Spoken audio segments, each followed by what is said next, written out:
Today, I'm going to walk you through a self-coaching model referred to as CTFAR or CTFAR. And this model has 5 parts. I'm going to explain each one in detail. So stick with me to the end where I will apply the model so that you can better understand it and actually use this yourself to coach yourself through different circumstances. So the first step in the model is circumstances. The circumstances are all of the things in the world that are outside of your control. So, everything that's happening, whether it's the weather, what other people say and do, illness, anything and everything in the world that you can't control. It's a neutral fact, something that could be proven in a court of law. Most people think that their circumstances are what determine their outcome in life. But studies have actually shown that only 10% of our overall happiness is related to our circumstances. Now, the good news is that all of these other things in the model are inside of our control. So if we think of this as, well, this determines 10% of our life, these parts determine the rest. So the next step is our thoughts or our beliefs, what we believe or think about this neutral circumstance. And our thoughts often determine the outcome of our life or the outcome of even this circumstance. We can't change the circumstance, but we can change the meaning that we're attributing to it, the meaning that we're giving it. Most of the problems in your life are thinking problems, not situational problems. So separating the circumstance from the thought helps you to become more aware of the reality of your situation. A simple example of this would be related to the weather. So I live in Northeast Ohio, where it is generally very dreary, cloudy, and cold from November until April. My stepdaughter, on the other hand, lives in Texas, where it can get well over 100 degrees for most of the summer, and it's sunny pretty much every day of the year. As a result, we both have developed different thought patterns, different beliefs, different mindsets about the weather and what it means, the meaning that we have attributed to the circumstance. So if it's 50 degrees and partly sunny in January, I would think that it's a very nice day and rather warm. She would likely think that it's freezing outside. So we both have different thoughts about the exact same weather conditions. The weather conditions are the circumstance, the fact that it's 50 degrees, but what we believe about that circumstance is different. Now, our thoughts produce our feelings. Feelings is the next step. Now, feelings are just vibrations in your body, and they should not be confused with physical sensations like hunger or physical pain or being cold or even tired. Those are separate. These are the emotions that we're experiencing, and they are always directly related to our beliefs. Our thoughts are creating our beliefs.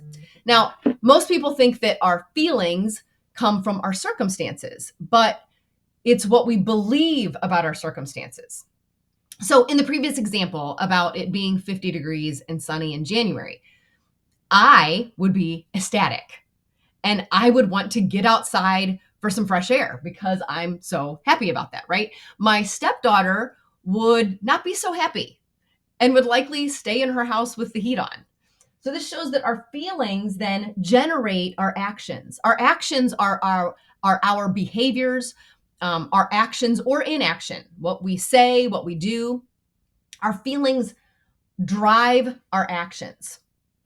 And then our actions cause our results. Our results come directly from our actions. They're what we create. We are responsible for our own results. And our results always prove our thoughts or our beliefs. So let me walk you through an example. So let's say the circumstance is a recent divorce. Okay. This is just a fact, can be proven in a court of law. This couple was divorced. Okay. I talked to many women who are divorced, and their thoughts around that are determining the results of their life. So one thought that I hear a lot is, I'm afraid I'm always going to be alone. So this thought, their fear, they will always be alone, causes the feeling of sadness and loneliness.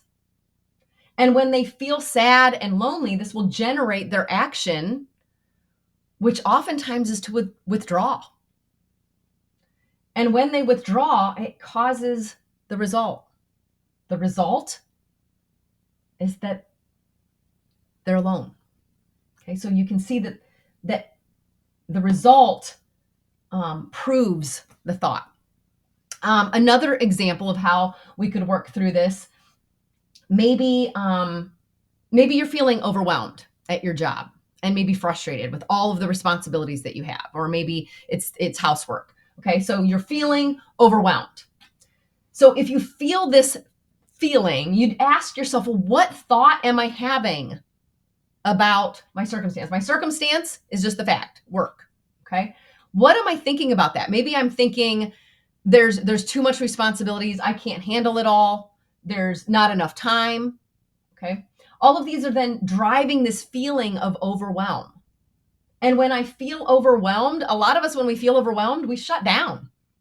We kind of freeze. We don't even know where to start. There's so many things on their list, we don't even know what to do. And so the result is that we don't get anything done. We prove our thought. See, I told you there's not enough time in the day. I can't do it all.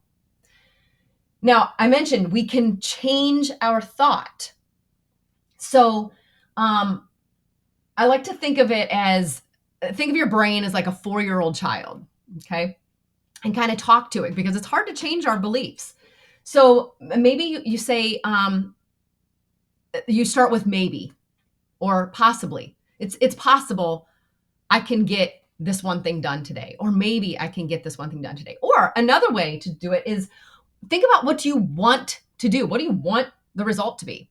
I want to do this one thing. So let's say I now think I want to do this one thing. So then my feeling is, if I'm doing what I want, well, I'm kind of excited about it. Okay. The action is going to be, you're going to do that one thing. And the result is you'll get something done.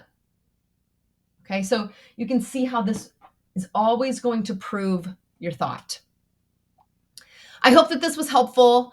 If you ever need some help walking through an emotion that you're having, or, kind of getting stuck and you're like, I'm not really even sure where this is coming from. I don't understand why I'm getting this result in your life. If you're having trouble plugging it into this, so I would recommend just writing down CTFAR on a piece of paper. Write this down and then come back with a new thought. If I have this new thought, how am I going to feel? What am I going to do? And what is the result? Again, I hope this helps, and let me know how I can help.